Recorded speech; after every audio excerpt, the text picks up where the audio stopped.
Hi நண்பர்களே, இன்னைக்கு என்ன வீடியோனா நாங்கள் ஸ்நாக்ஸு டீ எல்லாம் வாங்கியிருக்கோம். எதனால் வாங்கியிருக்கோன்னா மழை கொளுத்து விட்டு போயிது பாருங்க. நாங்கள் 2 பேரும் குடிக்க மாட்டோம். சரி, எங்கள் 2 இது வேற டீக்கு சண்டை.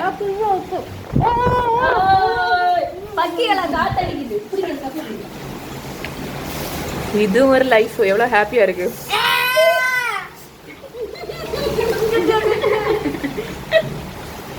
அக்கா இல்லக்கா, நாங்க வெளியே மாட்டிக்கிட்ட மழைல பெய்யுது, வர முடியாம இருக்கிறேன். இங்க மண்டை மட்டும் அங்க பெய்தா நல்ல மழை. காத்த பாருங்க நண்பர்களை, எப்படி காத்தடிக்கணும். குளித்தில ஒளிஞ்சிருக்காங்க. கைச்சமாங்க தான் இருக்காங்களா, எனக்கு கால் பண்ணாங்க. நீங்க வருவீங்கன்னு தெரிஞ்சு நான் உங்களுக்கு பண்ணல. மிச்சப்படி இந்த ஆஷாக்கு வாட்ஸ்அப்ல போட்டு விட்டேன். நான் இல்லாம பண்ணேன். நீங்க எப்படினாலும் வருவீங்கன்னு எனக்கு தெரியும்.